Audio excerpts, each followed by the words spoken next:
The harsh Phoenix sunlight cut through the blinds of Michael Rodriguez's small corporate apartment in Denver, casting long shadows across his laptop screen. It was a typical Wednesday afternoon in late September, filled with back-to-back video conferences and spreadsheet analyses. As a senior project manager for a national engineering firm, Michael was used to juggling multiple responsibilities, but nothing could have prepared him for the phone call that would turn his world upside down. His mobile phone buzzed with an Arizona area code, not unusual given his family's roots in Phoenix. Michael expected it might be his property management company or perhaps his mother checking in. Instead, the voice on the other end belonged to a local real estate agent named Thomas Green, whose tone was a mixture of confusion and accusation. "Mr. Rodriguez, I'm calling about 1742 Mesquite Lane," the agent began, his voice crisp and professional. "Are you aware that the property appears to be abandoned?" Michael felt a knot form in his stomach. The house wasn't just any property. It was his family home, a modest three-bedroom ranch-style house that had been in the Rodriguez family for over 5 decades. His grandparents had purchased the home in 1962, raising 3 children within its walls. When Michael's career took him to Colorado, he had been meticulous about maintaining the property, hiring a reputable property management company to handle rentals and maintenance. "Abandoned?" Michael repeated, his mind racing. "That's impossible. I have tenants living there, and my management company handles everything." Thomas Green's next words sent a chill down Michael's spine. "Sir, there's a listing circulating in the local market. The property is being marketed as a foreclosed, abandoned home ready for a quick sale. I thought I'd verify the details with you before proceeding." Michael's fingers trembled as he pulled up his property management app. The recent rent payments, maintenance logs, and tenant communication were all intact. Everything looked normal, which made this call even more surreal. Something was terribly wrong. "Who's listing the property?" Michael demanded, his engineering-trained mind already mapping out potential scenarios. "A real estate agent named Karen Wells," the agent replied. "She submitted documentation suggesting the property has been vacant for over 2 years and is in default." Each word felt like a hammer blow. Michael knew every detail about this house. The peach tree his grandfather had planted in the backyard, the custom tiles his mother had chosen in the kitchen, the memories embedded in every corner. Someone was attempting to steal not just a piece of real estate, but his family's legacy. As the call ended, Michael realized this was more than a simple misunderstanding. This was a calculated attempt to fraudulently sell a property that wasn't abandoned, a property that was very much loved, lived in, and legally owned. The nightmare was just beginning, and Michael Rodriguez was about to fight with every ounce of determination he possessed. The next 48 hours became a blur of frantic phone calls, digital investigations, and mounting anxiety. Michael worked with a private investigator recommended by his attorney, a grizzled ex-detective named Jack Summers, who specialized in real estate fraud. Together, they began to peel back the layers of Karen Wells' elaborate scheme. Jack's initial database searches revealed a disturbing pattern. Karen Wells wasn't just a rogue real estate agent. She was part of a sophisticated network that had been systematically targeting properties across Maricopa County. Her LinkedIn profile portrayed a polished professional with a decade of real estate experience, complete with glowing recommendations and photos of successful property sales. However, deeper digging told a different story. Michael discovered that Karen had a sealed juvenile record and a more recent misdemeanor for forged documentation in a previous real estate transaction. She had somehow managed to keep her real estate license active, slipping through the cracks of regulatory oversight. The forged documents were masterfully created. Karen had obtained utility records from the property through what appeared to be official channels, then systematically altered them to suggest prolonged vacancy. She had fabricated tax default notices, creating a paper trail that would make her fraudulent listing seem legitimate to unsuspecting buyers. "These aren't just simple forgeries," Jack explained during a late-night video call, spreading digital copies of the documents across his cluttered office desk. "This is professional-grade fraud. She's got inside knowledge of how the system works." Michael's property management company became a crucial ally. They provided detailed records of recent tenant occupancy, maintenance logs, and rent payment histories. Each document was a piece of evidence that directly contradicted Karen's fraudulent claim of abandonment. The most chilling discovery came when they traced the potential buyers Karen had lined up. 3 separate investors had shown interest in the property, each believing they were about to get a steal on an abandoned home. One was a large real estate investment group from California, another a local house flipping company, and the third a private investor with a history of purchasing distressed properties. Jack's contacts and local law enforcement confirmed what Michael was beginning to suspect. Karen was part of a larger operation. She wasn't working alone. Preliminary investigations suggested a network of individuals who would identify vulnerable properties, forge documentation, and quickly flip them for profit. Out-of-state owners are perfect targets, Jack explained grimly. They're less likely to immediately detect the fraud, and by the time they do, the property might have already changed hands multiple times. The paper trail was intricate. Karen had created a shell company, Phoenix Valley Properties LLC, which appeared to have legal standing to list and potentially sell the property. She had obtained what looked like legitimate power of attorney documents, though Michael's attorney was already identifying multiple points of forgery. As the investigation deepened, Michael realized this was about more than just his family home. This was a systematic exploitation of property owners, a predatory scheme that relied on bureaucratic complexity and the assumption of good faith in real estate transactions. "We're not just going to stop her," Michael told Jack during their final planning session. "We're going to expose the entire operation." The conference room at Stern Associates felt like a war room. Rebecca Stern, a razor-sharp real estate litigation attorney with 20 years of experience, spread out the documents across the massive oak table. Her walls were lined with awards and certificates, but Michael could see the fire of determination in her eyes. "This isn't just a simple case of fraud," Rebecca explained, her finger tracing the intricate web of forged documents. "This is a systematic attack on property rights."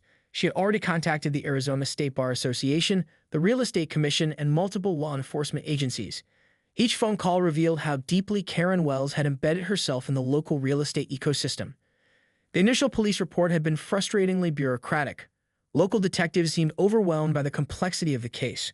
Property fraud was notoriously difficult to prosecute, a labyrinth of legal nuances that could easily make a case fall apart. Michael watched as Rebecca methodically built a fortress of evidence, understanding that every detail mattered. Their first major breakthrough came from an unexpected source. Michael's current tenants, the Rodriguez family, no relation to Michael, had been diligently paying rent and maintaining the property. They provided a treasure trove of evidence, communication logs, maintenance receipts, and statements confirming their continuous occupancy. These documents became crucial weapons in dismantling Karen's fraudulent claims. Rebecca filed for an emergency injunction to prevent any potential sale of the property. The legal paperwork was a masterpiece of precision, systematically dismantling each of Karen's fraudulent claims. She argued not just for Michael's specific case, but highlighted the broader pattern of predatory real estate fraud that threatened property owners across the state. The financial implications were staggering. Michael learned that properties like his could be stripped of their value in a matter of days if the fraud went undetected. Karen had created a network of shell companies, fake documentation, and complicit contacts who would benefit from quick, illegal property transfers. "We're not just fighting for your home," Rebecca told Michael during one late-night strategy session. "We're creating a legal precedent that could protect countless other property owners." The Arizona State Bar began its own investigation. Rebecca discovered that Karen had a history of complaints, most of which had been settled quietly or dismissed due to lack of concrete evidence. This case was different. The documentation was meticulous, the trail of evidence clear and damning. Michael's background as an engineer proved invaluable. He approached the legal battle with the same methodical precision he used in his professional life. He created spreadsheets tracking every piece of communication, every document, every potential lead. Nothing would be left to chance. The emotional toll was significant. Michael's mother, Alina, was particularly affected. The family home represented generations of memories, her parents' first major purchase after immigrating to the United States, the place where she had raised her own children. Each legal document felt like a personal assault on their family's history. As weeks turned into months, the case began to attract media attention. Local news outlets picked up the story, highlighting the growing problem of property fraud in Arizona. Michael found himself becoming an unexpected advocate, speaking at community meetings and working with local legislators to strengthen property protection laws. "This isn't just about me anymore," Michael told a local news reporter. "This is about protecting every property owner from predators like Karen Wells." The legal battle was just beginning, but Michael and Rebecca were prepared for a fight that would extend far beyond a simple property dispute. The Rodriguez family home was more than just four walls and a roof. It was a testament to generations of struggle, hope, and resilience. Elena Rodriguez sat in her small apartment, surrounded by faded photographs that told the story of her family's journey. Her fingers traced the edges of a black and white image from 1962. Her parents, Manuel and Rosa, standing proudly in front of the newly purchased house on Mesquite Lane. Manuel had been a migrant worker who saved every penny, working brutal agricultural jobs in the California fields before moving to Arizona. Rosa had cleaned houses and sewn clothes to supplement their income. The house represented their ultimate American dream, a stable home in a country that had often treated them as temporary labor. Michael's weekly visits with his mother became strategy sessions and memory walks. Elena would recount stories of how Manuel had built the backyard fence himself, how Rosa had planted the peach tree that still bore fruit. Each story was a reminder of what was truly at stake, not just a property, but a family's history. Your grandfather would sit on the front porch every Sunday, Elena would reminisce, her eyes distant. He would say, "This is our piece of America. No one can take this from us." The irony was not lost on Michael. Now someone was trying to do exactly that. The legal battle began to take its toll on the family. Michael's sister, Maria, a high school teacher in Tucson, became increasingly worried. Family dinners were now consumed by discussions of forged documents, legal strategies, and the mounting legal fees. Michael had already spent thousands of dollars dipping into his retirement savings and taking out a personal loan to fight the case. What Karen Wells didn't understand was the depth of familial determination. The Rodriguez family had survived economic hardships, immigration challenges, and systemic discrimination. This was just another battle to be fought with the same resilience that had brought them this far. Michael began to uncover more of the family's history as he dug deeper into the property's background. He discovered old property tax records, maintenance permits, and family photographs that told a story of continuous care and investment. Each document was another piece of evidence, another layer of protection for their family legacy. The emotional weight was significant. Elena's health began to suffer from the stress. Doctors warned Michael about her rising blood pressure, her increased anxiety, but she remained defiant. "We did not come this far to be pushed aside," she would tell Michael, her voice a mixture of anger and hope. Local community members began to rally around the Rodriguez family. Michael's childhood friends, neighbors who had known the family for decades, started showing up at legal meetings. They provided statements, shared memories, created a network of support that extended far beyond legal documentation. Jack Summers, the private investigator, became more than just a professional contact. He understood the personal stakes. "These predators," he would tell Michael, "they think they're just dealing with a piece of property. They don't understand they're attacking a family's entire history." The peach tree in the backyard became a symbol of their resistance. Despite the uncertainty, despite the legal battles, it continued to bloom. Michael saw it as a metaphor, deeply rooted, resilient, refusing to be uprooted by external threats. As the legal battle intensified, Michael realized this was about more than just saving a house. This was about preserving a family's American story, a narrative of hard work, perseverance, and the belief that justice would ultimately prevail. The breakthrough came on a rain-soaked Tuesday morning in November. Jack Summers burst into Rebecca Stern's office, a thick manila folder clutched under his arm, his eyes blazing with the excitement of a breakthrough. "We've got her," he announced, spreading out a series of documents that would become the cornerstone of their case against Karen Wells. What began as an investigation into Michael Rodriguez's property had unraveled a far more extensive criminal network. Jack had meticulously tracked Karen's activities, discovering she was part of a sophisticated property fraud ring that had been operating in Arizona for nearly 3 years. The documents revealed a chilling pattern. At least 7 other properties had been targeted using similar tactics. The most significant evidence came from an unexpected source, a disgruntled former employee of Karen's real estate agency. Marcus Reynolds, a junior agent who had been fired 6 months earlier, contacted Jack with a trove of internal communications. These documents expose a systematic approach to identifying and targeting vulnerable properties. Their method was brutally efficient. The ring would use public records to identify properties owned by out-of-state residents, particularly those inherited or held as long-term investments. They would then create elaborate documentation suggesting abandonment, forge power of attorney documents, and line up potential buyers before the true owners could discover the fraud. Rebecca began coordinating with multiple law enforcement agencies. The Maricopa County Sheriff's Office, initially skeptical, now saw the potential for a major takedown. Each piece of evidence connected to a larger, more sinister operation that extended beyond Karen Wells. Michael found himself at the center of a growing investigation. What had started as a personal fight to save his family home had become a crucial piece of a much larger puzzle. He worked closely with investigators, providing technical analysis of the forged documents, his engineering background proving invaluable in dissecting the fraudulent paperwork. The financial scale was staggering. Preliminary investigations suggested the fraud ring had attempted to illegally transfer properties worth over $12 million. Most owners had been unaware of the attempts or had discovered them too late to take effective action. Jack's investigation revealed the ring's sophisticated network. They had connections with corrupt notaries, had infiltrated local property assessment offices, and maintained a complex system of shell companies. Karen Wells was not the mastermind, but a key operator in a much larger criminal enterprise. As the investigation deepened, Michael began to understand the true nature of their fight. This was more than a personal battle, it was a systemic issue that threatened property owners across the state. He started documenting everything, creating a comprehensive report that could help prevent similar fraud in the future. The most dramatic moment came during a clandestine meeting with state investigators. Michael laid out a timeline of the fraud using the same project management skills he applied in his engineering work. Spreadsheets, communication logs, and forensic evidence painted a clear picture of the criminal operation. "We're not just looking to save one property," Michael told the lead investigator. "We're looking to expose an entire system of fraud that preys on vulnerable property owners." Rebecca Stern saw an opportunity not just for legal victory, but for systemic change. She began preparing a class action lawsuit that would not only target Karen Wells and her associates, but would also push for legislative reforms to protect property owners. The Rodriguez family's fight had become something much larger. What Karen Wells had intended as a simple fraudulent property transfer had awakened a formidable opponent. A family with the determination to fight back and the resources to expose the truth. The annual Phoenix Real Estate Professionals Conference was always a glittering affair.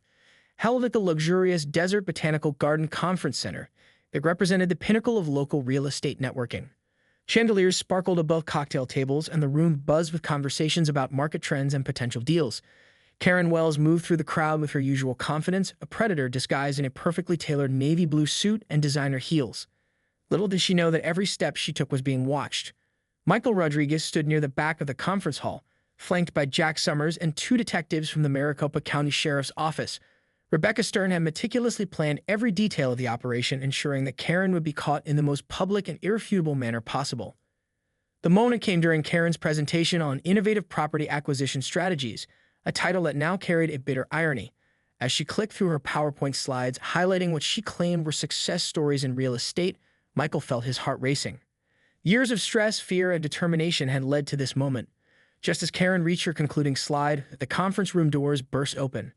Detective Maria Ramirez, lead investigator on the case, strode in with a team of law enforcement officers. The room fell silent, hundreds of real estate professionals watching in stunned disbelief. Karen Wells, Detective Ramirez announced, her voice cutting through the sudden quiet, "You are under arrest for multiple counts of property fraud, forgery, and conspiracy." The transformation was instantaneous. Karen's professional veneer crumbled. Her perfectly maintained composure dissolved into a mixture of panic and desperation. She tried to speak to protest, but the evidence was overwhelming. Investigators began laying out documents, the forged paperwork, the false listings, the trail of fraudulent property transfers. Michael watched a complex mix of emotions washing over him. This wasn't about revenge. This was about justice, not just for his family's home, but for all the other property owners who had been or could have been victims of such fraud. The conference hall became a scene of controlled chaos. Smartphones emerged, capturing every moment of the dramatic arrest. Michael could see the shock on the faces of Karen's professional colleagues, people who had worked alongside her, networked with her, potentially been unwitting participants in her schemes. As Karen was led away in handcuffs, Michael approached the investigators. "How many other properties?" he asked quietly. Detective Ramirez's response was chilling. "12 confirmed cases so far, but we believe the actual number could be much higher." The legal team had prepared extensively. Multiple warrants had been executed simultaneously at Karen's office, her home, and the headquarters of her real estate agency. Computers, financial records, and communication logs were being seized as evidence. Rebecca Stern stepped forward, her voice calm but powerful. "This isn't just about prosecuting one individual," she told the stunned crowd. "This is about protecting property rights and exposing a systemic problem in real estate fraud." Michael found himself becoming an unexpected spokesperson. Journalists pressed around him, asking for comments. His engineering background and meticulous documentation had been crucial in building the case. He spoke carefully, explaining how property owners could protect themselves, how important it was to stay vigilant. As Karen was led out, she caught Michael's eye. For a moment, there was a flash of something, not quite defeat, but a recognition of the inevitable. The predator had finally been cornered. The conference hall would never be the same. What had begun as a routine professional gathering had become a landmark moment in exposing real estate fraud.